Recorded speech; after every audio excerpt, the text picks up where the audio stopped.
أما بعد فقد قال النبي صلى الله عليه وسلم إن الله جعل الحق على لسان عمر إن الله جعل الحق على لسان عمر وقلبه وهو الفاروق فرق الله به بين الحق والباطل. ده حضرت عمر فاروق رضی اللہ عنہ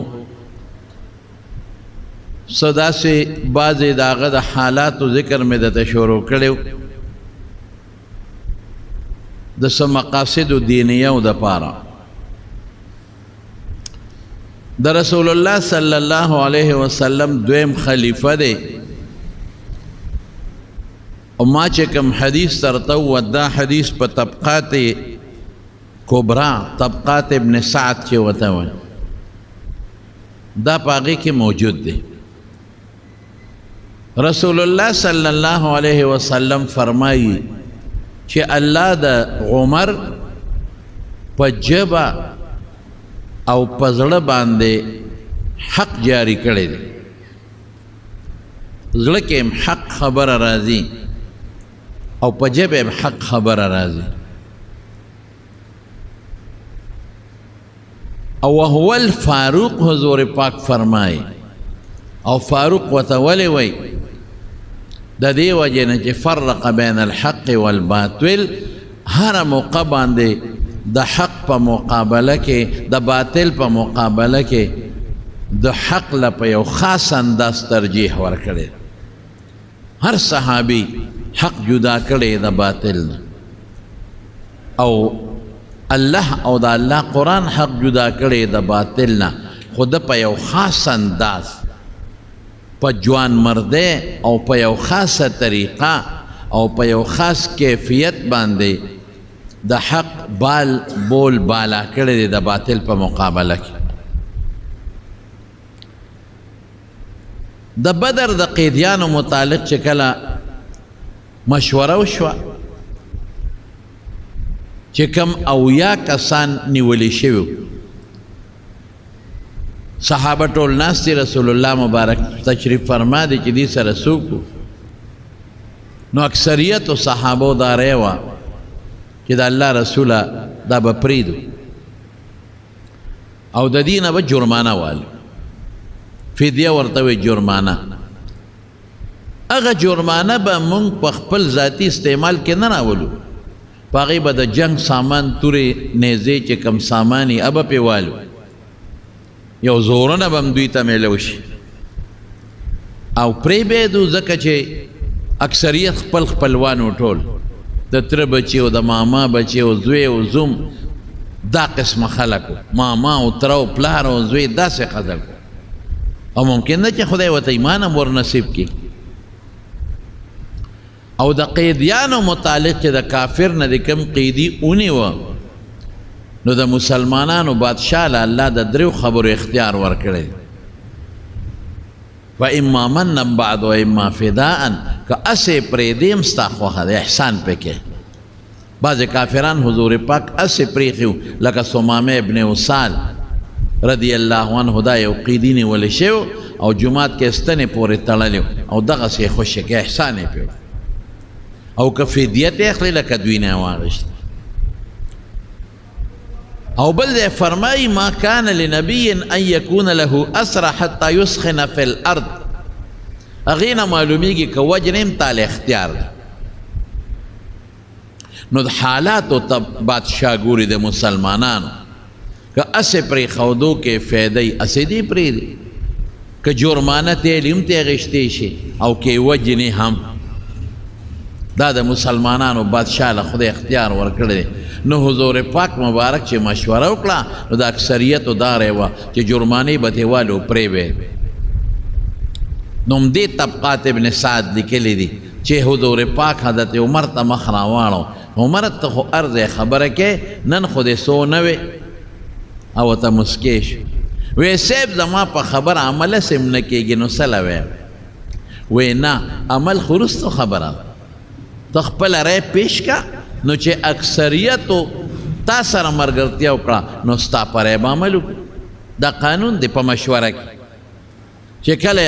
مشوره د ملګرو سره وشي بس اکثریتو چې څه فیصله کړې ده نو حضور پاک په هغې فیصله کړې ده بیا به دا لږ نه خفه کېږي چې زمونږ په مشوره خو عمل ونه شو اکثر زمونږ بعضې ملګري په دې خفه شي وایي زما رای باندې عمل ونه شو هلکه د هر چا په رای خو عمل نه کېږي حدیث کې راځي او حدیث کې وي اکثرو سره د الله مددي نو که د دې اکثرو رای ټیک ده او که غلطه ده خو چې د قرآن و سنت مخالف نه ګورئ د قرآن و سنت مخالف د هېڅ چارې له اعتبار نشته نو چې اکثریت یو فیصله وکړي او د قرآن و سنت مخالف نه الله به ورسره مدد کوي په هغې فیصله پکار ده نو وایي ته خپله رای پیش کا که تا سره اکثریت ودرېده نو ستا په رای به عمل وکړو وایي ښه ده الله رسوله زما خو رای دا ده چې دا ټول قیدیان وجل پکار ده او داسې به نه وجنو چې د چا پکې خپل رشته دار دی هغه به خپل رشته دار وجني او صاحب لومبی شروع به زه کوم زما پکې ډېر خوږ ماما دی زه به دې مړ کړم د حضرت علي پکې رور دی عقیل به خپل رور مړ کړي د ابوبکر صدیق پکې زوی دی به خپل زوی مړ کړي او د الله رسول ستا پکې یو تره دی عباس یو دی پکې زوم دی ابوالعاص ته به د خپل زوم او د تره لالی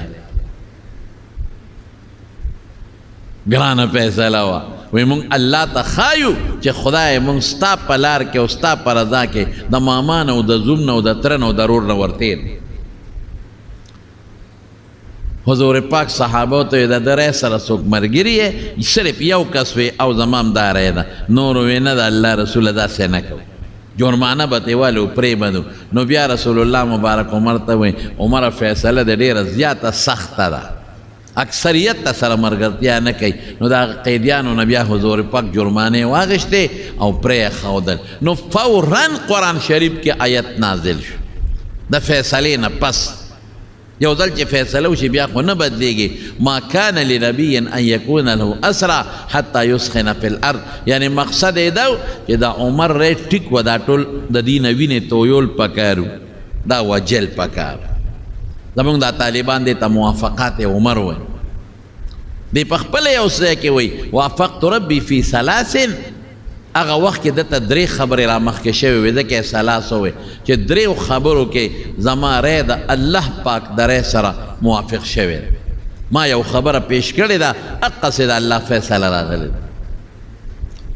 حضور پاک له راغی وي د الله رسوله د پردې حکم وکړه مخکې د ښه زنانه او دا پرده نه وه مخ ستر به چا نه کو د سر د غوږونو د مرۍ د سټ د لاسونو د لیچو او لاندې د خپو د دې ګیټو د دې پنډو د کونډۍ نه لاندې دا به یو بل ته ښکارېدل پروا به نه وه خلک به یو بل کره کورونو ته تلل لکه اوس چې دا نږدې رشتهداران یو بل کره ځي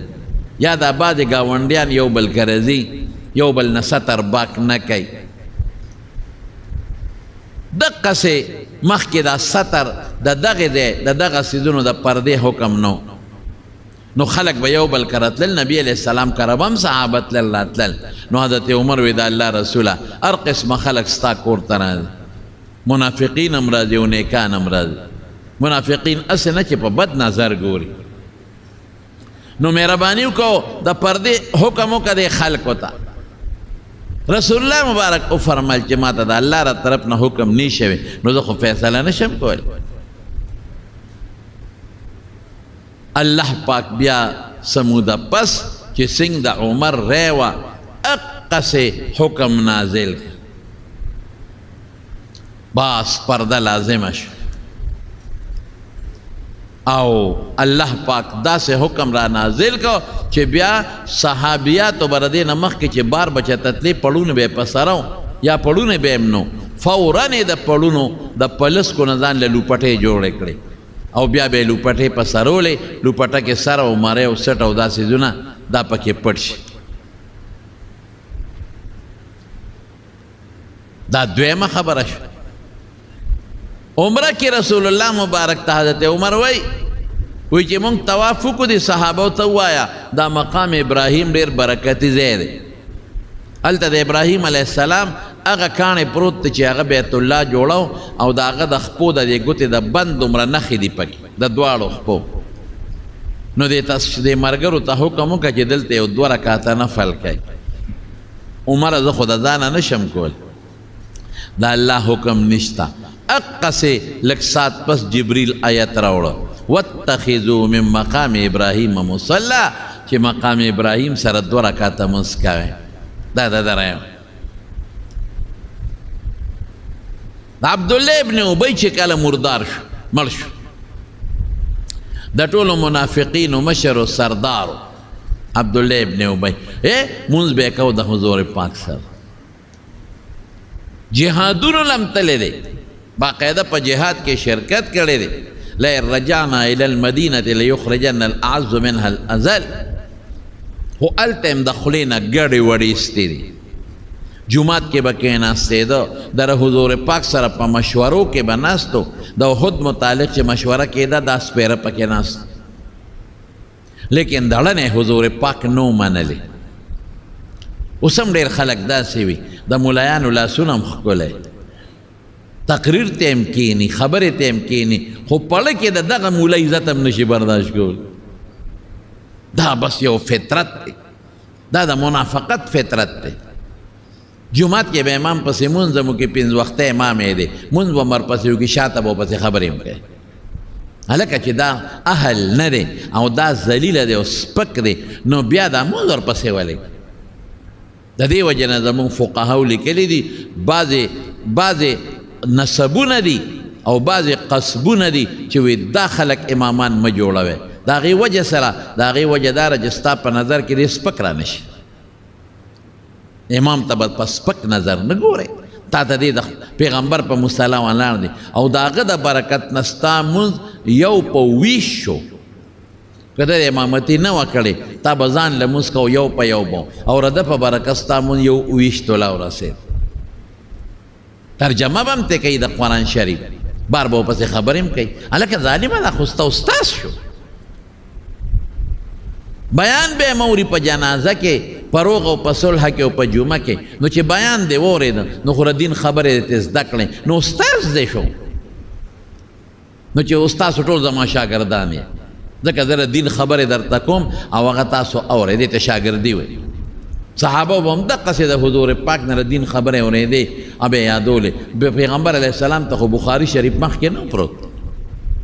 او نه د قرآن شریف تفسیر ورته مخکې پروت و چې د هغې نه به دقسې په منبر به ناستو یا صحابو سره په مجلس کې ناستو او د دین خبرې به یې کولې، هغه به ته صحابو زده کولې. د ټولو استاد دی، انما بعثت معلما، وایي زه ستاسو استاد دی. خلق بخپل کار کوي، خو د خپلو مقتدیانو ته او تاسو شاګردانو ته وایم او چې څوک مې بیان اوري هغې ته وایم چې کم امام پسې مونځ کوې هغه پسې سپکه به نه وی، بد به نه وی. چې د چا بیان او تقریر اورې نو هغه پسې سپکه به نه وی او بد به ورپسې نه وی. دا ګناه، دا د منافق نښه ده او خدای دې د نفاق نه وساتي. نو عبدالله ابن ابی دړه نه حضور پاک نو منلې. نو چې کله دې مړ کېده نو وصیت یې وکړ خپل زوی ته، د زوی نوم یې عبدالله او د هغه وایي چې زه مړ شم نو بچې 2 کاره مه کوې، یو به د رسول الله مبارک کمیس راوړې او هغه به ما ته اچوې. کفن کې خلک دا ناګنډلې کمیس اچوي، ماله به دا ګنډلې کمیس د رسول الله مبارک راوړې او ما ته به یې اچوې. او بل دا مهرباني وکړه که چې حضور پاک ته راوسته او په مې جنازه وکړه، یعنی دونه پیغمبر مانو. د هغه د برکت کمیس که په دې خدای خلاص کړه، خو دړنه د حضور پاک مشري نه ومنل. چې کله به مقراله نو د مسلمان خلاف بیا اوټ استعمال کړی دی، چې کله موقع راغلی ده نو د مسلمان خلاف بیا د خولې نه ګندونه ایستي. چې مړ شو نو زوی راغی نبی علیه السلام له، وی د الله رسول زما پلار مړ شو او دا 2 وصیت یې کړي دي. زر نبی علیه السلام لاړ او خپل کمیس یې راواغ شوې، دا واخله او شا به دا ورته واچوه او زه جنازې له درځم. چاته تپوس کوي د الله رسول کمیس ته ولې ورکا، وی زما کمیس دله اس فایده نه ورکي. مسلمان له برکت فایده ورکي، کافر له نه ورکي. دی کافر دی کافر مړ دی نو زما کمیس هیڅ فایده نه ورکوي خو د ده په ما یو بدل یو احسان و د هغې بدل مې وله خلاص کړ کله چې زما تره عباس د بدر په جنگ کې نیولی شوی نو د هغه کمیس نو هغه د ده قد برابر و د ده کمیس په هغه پوره کېده د بل چا نه پوره کېده نو دی عبدالله ابن ابی زما تره له کمیس عباس ته ورکړی نو ما ولا هغه بدل خلاص کړ نور کافر لا زما کمیس اس فایده نه ورکوي دا برکتونه ثابت دي خو د مسلمان لا چې کله جنازه تیاره شوه حضور پاک لاړ صحابه مو سره لاړ او دا د ډېر لوی قوم خاوندو د خزرج قبیلې یو لوی قوم و د هغې مشر دا عبدالله ابن ابی نو ټول قوم یې ولاړ مسلمانان هم لاړل چې حضور پاک لاړ چې کله جنازې ته رسول الله مبارک مخکې شو حضرت عمر راغی او د حضور پاک دی سینې مبارکې ته دقسې مخامخ ودرېده د الله رسول په دې منافق ولې جنازه کې صفا اتصلي على هذا المنافق په دې منافق ته جنازه کې القائل یوم کذا کذا و کذا په پلان کې ورځې دا خبره کړې وه په پلان کې ورځې دا خبره کړې وه تعدد علیه چې د کمې ګندونه هغې پیغمبر مبارک ته شمیرل اسیرونو دونه بادر بل څوک کیدی شي که د چا پلار ډېر خراب سړی وي قاتل ډاکوم وي او مړي نو بچي خپی او که د چا پلار ډېر خراب سړی وي او مړ شي او ته دا جنازې له ورشې او په جنازه کې د هغه د ټول قوم مخکې د هغه سپکه وی چې دا سپک سړی دی او خراب دی په خدای که دې پرېږدي هلکه زما پلار دی که ښه دی که خراب دی ستا کار سره چې دا خبرې کوې نو زامن یې ولاړ دي نوسان وسي ولاړ دي او خیان به وو نور رشته داران د قوم ټول ولاړ دي او د هغې جنازه ده او رسول الله مبارک ته دې مخامخ وی ته په دې منافق جنازه کې دا منافق چې په پلان کې ورځې دا خبره کړې ده او په پلان کې ورځې دا خبره کړې ده حیران شم د دې خبرې ته چې دا وګورم په کتاب کې زه سونه بادر ځکه خو رسول الله مبارک فرمایي چې ان الله جعل الحق على لسان عمر وقلبه چې خدای د عمر په زړه او په ژبه حق جاری کړی دی داسې به څوک وکړي که دا خبره نه مو کړې نو د پیغمبر نصیحت خو نه دی لیکن دا د پړه کې د دین یو جذبه پرته وه چې دې منافق خو پروندا سپکه کړې ده د پیغمبر بیبي هم نه ده پرېښې په هغې هم الزامونه لګولې د پیغمبر ذات هم نه دی پرېښې په هغې هم الزامونه لګولې مسلمان ته یې ذلیله ویلې دي او دا به وباسم د مدینې نه او نور ډېر سپک الفاظ دي زما په خولې نه چلېږي داسې سپک الفاظ چې په حدیثو کې راغلي دي هسې وي نقل کفر نه باشد زه بیا راته ویم په یو جنګ کې چې دی راته نو د سترګې پړسولې وی سپې سرب که نو چک به د باندې لګی د صحابه یاد المهاجرین یاد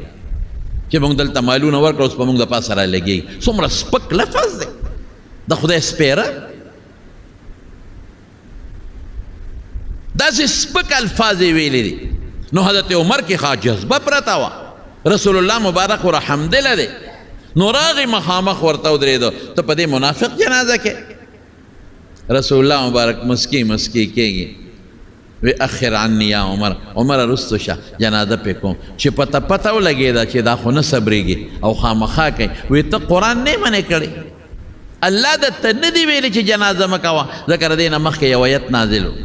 ان تستغفر لهم 70 مرة او لا تستغفر ان تستغفر لهم ولا تستغفر لهم ان تستغفر لهم 70 مرة فلن يغفر الله كتولا او يا كرت بخنه مو غواړي او يا او که بخنه غواړي او که نه غواړي او یا کرت او غواړي نه بخم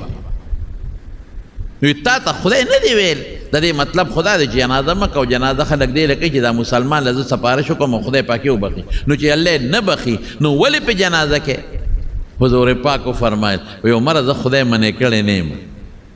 ما ته دقه ویلي دي که بخنه غواړی او که نه نو زه نه بخم او عمر ای د پیغمبر رحم ته وګوره څونه رحم دی وی عمره که ما ته پته ولګېده چې د او یو کرتو نه په زیاته بخنه خدای بخي د هغې نه زیات وله ویم عمر نه صبرېده او دونه غیرت ته او حق پړه کې او په ژبه پروت دی چې او خلکو ته پته وه چې څوک ټرت هم نشي کولی مخشاته چې څومره د قوم ولاړې څوک غږ هم نشي کولی ورته پته ده چې دا سړی خو یو ډېر غیرتي سړی دی داسې انسان له مخې له بیا څوک نشي راتلی چې پوه شو حضور پاک چې سړی خو نه رستو کېږي وایي عمره دلته راشه نو د غوږ کې ورته پټه ووي اني اريد ان یسلم الف من قومه عمره زما دا جنازه دی لکم زرګاو قوم دی چې خدای پاک دا مسلمانان کی څه منافقین دي چې خدای سوچه کی او څه کافر دي چې خدای مسلمانان کی او خدای مړی کړی نه ما ته ویک بخونه ولا غواړې که نه نه بخم نو که بخي که نه بخي خو ما ته دا نه دي ویلي چې جنازه پې مه کوه نو بعد بیا عمر رسته شو چې دې کې دا حکمت دی نو حضور پاک جنازه وکړه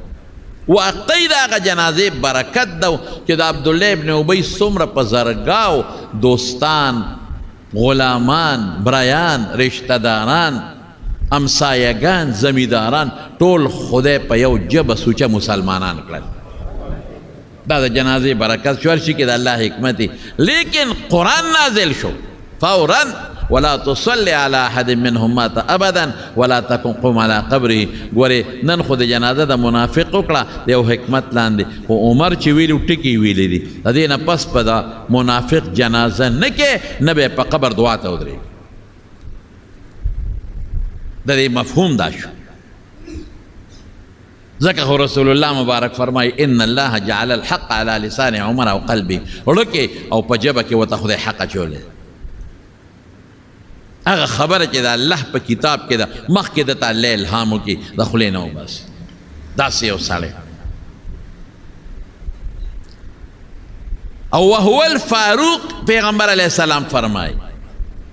الذي فرق بين الحق والباطل فاروق دی د حق او د باطل په منځ کې هر وخت کې یو فیصله کړې ده یو ځل یو یهودي او یو منافق رالل نبی علیه السلام له په یو ځمکه جګړه وه خو ځمکه د یهودي وه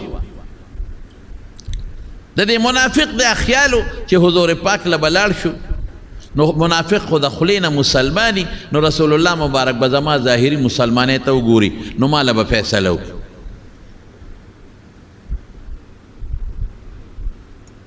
یهودي کافر دی او زه خو د ژبې مسلمان یم نو زما مرسته به وکړي دا ورته پته نه وه چې دا خبرې په اسلام او په شریعت کې نشته چې دواړه رالل نبي علیه السلام له چې حضور پاک د دواړو خبرې واورېدې نو یهودي په حق او منافق په باطلو نو یهودي له فیصله وکړه چې بار راووته هغه منافق د یهودي ته وایي یاره داسې کار کوو دا فیصله زما نه ده خوا راځه په عمر فیصله کړه هغه یهودي ورته وایي ستاسو پیغمبر دی زما نه دی زه فیصله منم او ته نه منې د خدای ظالم حالانکه خو مسلمان د خولې نه او د زړه نه نو منافق و یاره بس وي ته راځه په عمر فیصله کړه لاړل حضرت عمر فاروق رضی الله عنه او دروازې ورته ووهله اوله راووت دا منافق ورته وایي عمره زما ورته په منځ کې فیصله وکړه دا منافق دا خیالو چې عمر به زما ظاهري مسلمانۍ ته وګوري او دا خو یهودي دی نو زما دپاره به فیصله وکړي حضرت عمر فاروق رضی الله عنه ورته وی ډېره ښه وبکم ما ته مسله ووایه یهودي ورته وی صیب وی دا اوس رسول الله مبارک فیصله وکړه زما په حق کې خو دې هغه نه مني تا لی راوستم حضرت عمر ورته وی ډېره ښه خیر دی چې نه مني زه بدله وکړم فیصله کړه اسانه فیصله بدله وکړم نو بس منافق خوشحاله شو چې زما په حق کې فیصله کوي وی صبر وکړې زه راځم کور ته لاړ او توره راواغېشته او چې بار ته راووته منافق وي دا څه کوې وی فیصله کوم دی که نه دا ځای ورکه او سر یې ته وغورځه او وی چې د پیغمبر د فیصلې نه پس ماله څوک فیصله راوړي دقسې فیصله به یې ستا په پیغمبر اعتماد نشته نو ته خو کافر یې فوراً د دې منافق قوم لاړ رسول الله صلی الله علیه وسلم وی صاحب عمر زموږ سړی وجلی دی نبی علیہ السلام حضرت عمر راوغوښته وی عمر ولې دې ووجه وی صاحب ستا فیصله کړې وه او ستا د فیصلې نه پس یې ماله فیصله راوړه نو ماله خو چې ستا د فیصلې نه پس څوک فیصله راوړي ستا فیصلې ته په سپک نظر وګوري او ستا فیصله ونه مني دقه فیصله به وله کوم عمره زوره نه به دې ورکړې خبرې به دې ورته کړې ولې دې وجه وایي د الله رسوله که دې نه پس هم څوک داسې راشي که نه نو زما په کتاب کې زورن او خبرې نشته دقه ډز به ورکوم ستا د یو سړی سپکاوی کوي زه به ورته زورنه ورکوم ستا د یو سړی فیصله نه مني تا ته خو چې فیصله نه مني نو تا ته په حقه نه وي بې انصافه راته وایي سپک درته ګوري او زه به داسې کوم حضور پاک بیا ورته یې عمره چې څه دې وکړل خو دا دې ښه ونه کړل فورا جبریل علیه السلام راغی او د قرآن شریف ایتونه یې راوړل قرآن شریف کې الله تعالی دا حکم نازل کړ چې فوالله قرآن شریف کې الله وایي څنګه دی لکه او الله قسم خوري په قرآن شریف کې فلا وربک ستا زما د ستا په رب یعنی په خپل ذات مې د قسمي فلا وربک لا فلا وربک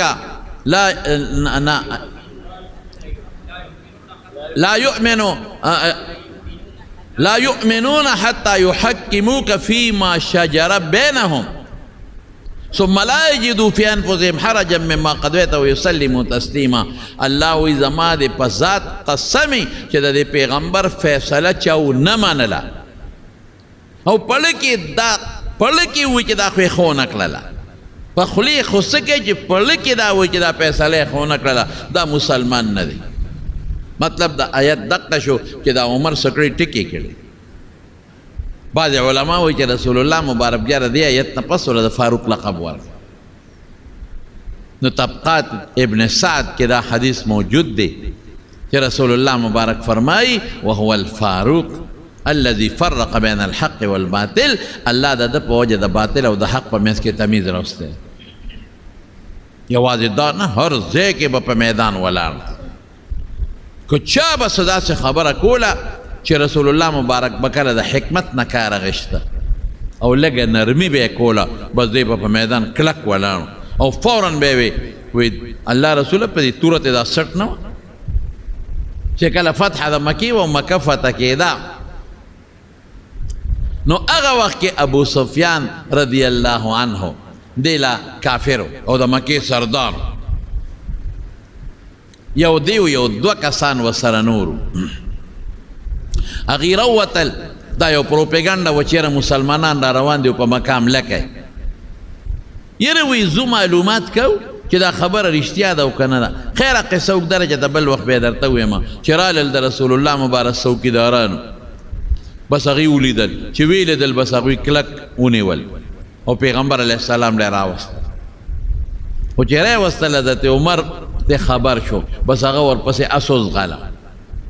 دی په منډه دی حضور پاک له ځان رسی او عمر هغه څوکیدارانو ته ویې د خدای خاطر وکړې لږ یې ماته پرېږدی لږ یې پرېږدی چې زه ورته چل وښیمه ګورې که حضور پاک له لاړل معاف کوي هغه ته خو د پیغمبر علیه السلام مزاج معلوم خو خیر هغه اوس غلول نبی علیہ السلام لی بوتل خود د خدای شان ته وګوره چې دوی څنګه ورسېدل نبی علیہ السلام ته کېناستل حضرت عمر ورپسې راورسېده وایي د الله رسول ما یې تورې ته یې پرېږدله ما ته یې پرېږده وایي عمر اوس په قلار کښېنه ما لرانې داسې یو تکړه سړی یو جذباتي او یو بهادر انسان لیکن زما وروڼو د دې ټولو خبرو سره سره او د کراماتو خاوندو ګورئ 2.5 لکه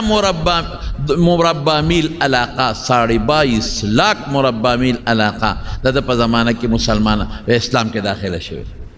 یمن فتح شو یمن دا یمن نو ډېر علاقې وې د یمن لاندې او دا د فارس علاقې فتح شوې شام فتح شو مصر فتح شو بیت المقدس فتح شو دا اوس یې ورته بحرین وی عمان ورته وی کویت ورته وی دا ټول علاقې د زمانه کې دا فتح شوې څومره مضبوط او بهادر انسان عاجزي پکې څومره ده د عاجزۍ هم درته وایم تکبر پکې نو کبر پکې نو لویي پکې نه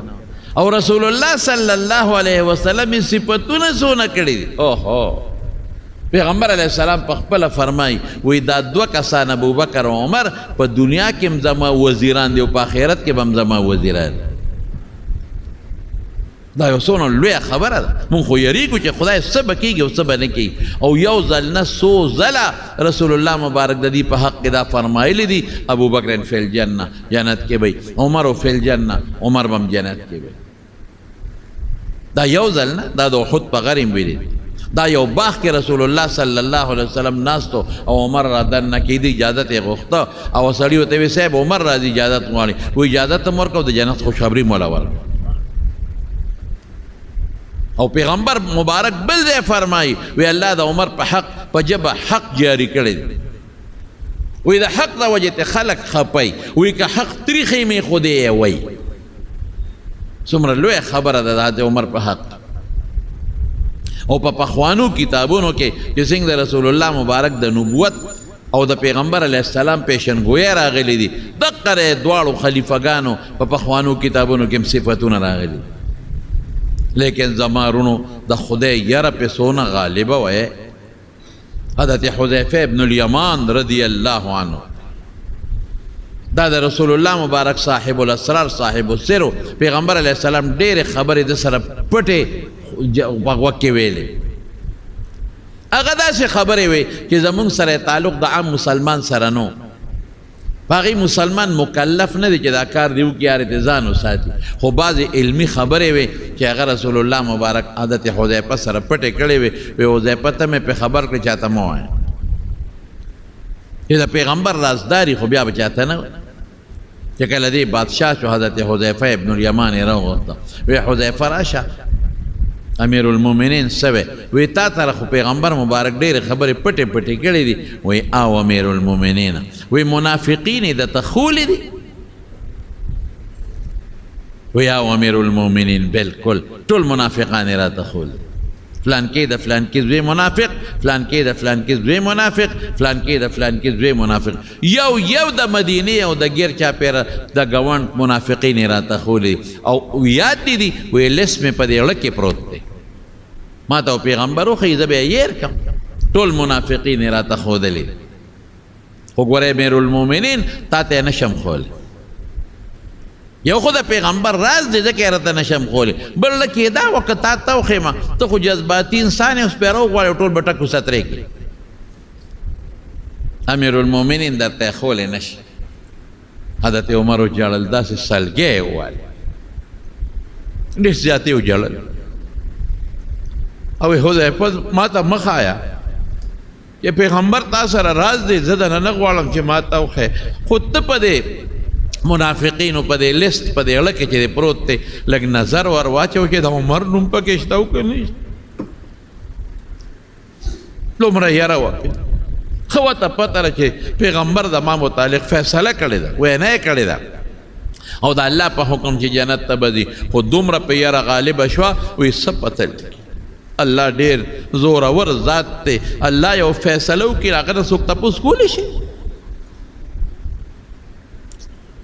ته نظر وکړه چې د عمر نوم پکې شته که نشته. او راغې یو ځل د مینا او د عرفات په دې علاقه کې ګرځېده، لوی لښکر ورسره دی، روب خو یې دومره و چې د دنیا بادشاهان به ته یېرېدل. لوی لښکر ورسره دی، د فوج ورسره دی خپل، او د مینا او د عرفات د میدان کې په دې لاره چته روان دی چې کوم خوا ځي او په دې لاره ځي، هلته یو غونډی والته ودرېد، ټول وزیران مشیران او د لښکر چې کوم جرنیلانو ټول ودرېدل، ټول لښکر چې امیر المؤمنین دلته څه کوي، او ځان ته یې داسې وکتل او دې ګریوان ته یې لاس واچو. عمره دا ځای پېژنې؟ ټول خلک حیران دي. عمره دا ځای درته معلوم دی؟ عمره دا هغه ځای دی چې تا پکې وخان سرول. دې ته دا ځان ته زړې خبرې را یادول، دا هغه ځای دی چې تا به دلته وخان سرول. عمره جامې به دې نه وې شلېدلې به وې، عمره کمیس به دی دا پرتوک به دی، د کمیس په ځای به دی صادر هم نو نور به د باندې لګېده. عمره سپلی به دی نه وې، خپې بلې خپې به دلته وخان تا سرول. هغه سړی وې نن درته خلک امیر المؤمنین وای خلک دنه مخکې رستو دي عمره دا ستا کمال نه دی دا د الله او د رسول او د هغې کمال دی تا کې څه نشته عمره دلته به د اوښان سرول نو چې اوښان به ماښام ماسخوتن د کور ته بوتل نو خطاب یې پلارو نو خطاب به درته وی عمره تا نه به څه جوړېږي تا له د اوښانو د سرولو چل نه درځي نور خلق چې اوښان بوزي نو نارې بوزي او ماړې راولي او ته اوښان سار بوزي او ماښام یې نار راولي د اوښانو د سرولو په چل نه پوهېږي وی هره شپه به ما د پلار دا پیغور راکو چې د اوښانو د چلولو په سر د سرولو په چل نه پوهېږي تا نه به څه جوړېږي عمره ګوره هغه شی وی چې تا به دلته اوښان سرول سپلی به دی نه وي جامې به دې شلېدلې وي او پلار به پیغور درکو د اوښانو په چل سرولو نه پوهېدې عمره دا نن چې څه دي دا ستا د برکته نه دي دا د الله او د رسول د برکته دي رښتیا ووایه چې ته مونږ دا ووایې نه مونږ څه یو اسم نه مونږ چې ته دا ووایې چې زمونږ د ایمان ده د خدای په فضل دی دا د پیغمبر د برکته دی مونږ چې ته دا ووایې چې دا بچي مال راکړي دي دا الله راکړي دي دا ځمکه خدای راکړه دا مال خدای راکړه زه سم نه مونږ خو چې په لاره ځان پسې خپې راکاږو مونږ خو مټې وو مونږ خو تکبر نه شلېږو زمونږ په ژبه کبر زمونږ په اړه کې کبر زمونږ جامه په کبر ځان پسې به څادر راکاږو زمونږ پلل او چال د کبر زمونږ ډوډۍ خوراک د کبر زمونږ خبرې چې چا سره کوو د تکبر خبرې کوو غټې غټې خبرې چې ګنې بس زه یم او ته یې سم نه خبرې د کبر بل ته قتل برن برن د کبر دا زمونږ عادت دی او یاد ساته مسلمانه کبر د خدای بدي شي ګورئ عجزي خوښه ده او رسول الله مبارک فرمایي حدیث قدسی دی چې الله وایي مه کوه ګورئ زما الکبریا و ردای لویي زما صادر زما په صادر کې ځان ما سره مه رادن نه کوه ذلیل به دې کوم ته عمر ته رسېدی شي ټوله دنیا را یو ځای کړ دنیا عمر ته څوک رسېدی شي نه لیکن عاجزي پکې څومره ده تکبر پکې نشته عاجزي ده ورکې ځان ته را مخکې کوي زمونږ باباجي خدای پاک دی وبخي شهزاده مولوي صاحب رحمت الله علیه یقین په خدای وکړه دا یو ځل نه بار بار هغه د خولې نه دا خبره مو اورېدلې ده ما ته بچې یو زوم یو مې خور وه پلار مې مړو د 2 کالو چې زما پلار مړ شوی ما باندې چې څه سبق ویلی دا راباندې مور ویلی او دونه غربت و غریبي وه چې یوه اګۍ به کور کې پرته وه نو مور به مې هغه راله پخه کړه نو په منځ کې به یې پکې ګوته راښکه نو ما ته به بچې دا نیمه ستا ده او نیمه د خور ده هسې نه یو بل نه ونه خورئ نو ما به نیمه اګۍ وخوړه نیمه مې خور وخوړه مور به مې ناره ورستېره کړه ماله به په دې خبره لږ قار راغی مې دا خبرې مه کوه ما ته نه بچې دا زما حال دا چې څه دي دا د الله فضل دی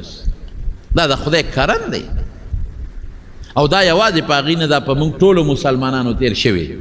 د خپل پلار نیکه دور راغونډ کې او رایاد کې وې ستاسو په کورونو کې دروازې نه پخې کوټې م وې نه د ټولو لاوڼ خوراکو لاوڼ به یې خوړ او چوملې به یې کولې هغې سره به یې ډوډۍ خوړه په خدای چې ما ته یاد د ګوټه کې به جامونې وه د پیو لسی به یې جوړه کړه او شملې به یې جوړ کړه جوار روټۍ او زمونږ نه لږ مخکې داسې په لږه لږه مې یاد شي ډېر مې نشي یاد چې د مشرانو به وایي چې د وربشو ډوډۍ به م خوړه په خېټه کې به م ټکټر ګرځېده ډزار به یې کوو دړ به یې کوو دا داسې وه دا د وردی بچو ته وایه دا د نوسو ته وایه دا چې مه کوئ کبر تکبر مه کوئ څه شو هغه لوی لوی کبرجن چې ځان پسې به یې خپې راښکې نن د ځمکې لاندې پراته دي په خدای که څوک یې یاده یم لوی لوی کارخانهدار او سرمایهدار نن ټول د ځمکې لاندې پراته دي هغه د جایداد خاوندان نن ټول د ځمکې لاندې پراته دي هغه چې شل او 10 د ټوپکې به ورپسې ګرځېدې نن د ځمکې لاندې پراته دي که څوک دعا ورته کوي نو دقسې موږ ځمکې له روان کبر به نه کوو ملا کې هم کبر دی امی کې هم کبر دی خان کې هم کبر دی اجس کې هم کبر دی د چا چې څومره وس رسي خبرې غټې اوږدې غټې غټې خبرې پسپک نظر بل مسلمان ته کتل یو مسلمان له څلور ګوتې ورکول هلکه پوره لاس ورکه دواړه لاسونه ورکه که یو دې خوږي یا بعضې وخت زم بیمار یم ملاس ته طالبان راشي یو لاس وله ورکم د کبر د وجې نه دا ملا مې خوږي که هله پانسېدی شه نه ښه به ولاړی ښه به ناست دی د څلور ګوتې به ورکړي او بعضې خلک لاس هم نه ورکوي السلام علیکم وعلیکم وعلیکم په دا یې سړي سلام اچاو دا کبرجن باندې ډوډۍ خو خدای درکوي پښتانه وایي یو ټکی دی پښتانه وایي وبه یې ویم درته خفه کېږې ما پښتانه وایي غریب خدای کړی نو دله چا کړی دقه دلتوب دی چې دا کم انسان تکبر کوي او ته ورته په ځمکه ناست یې او جارو ورته وایي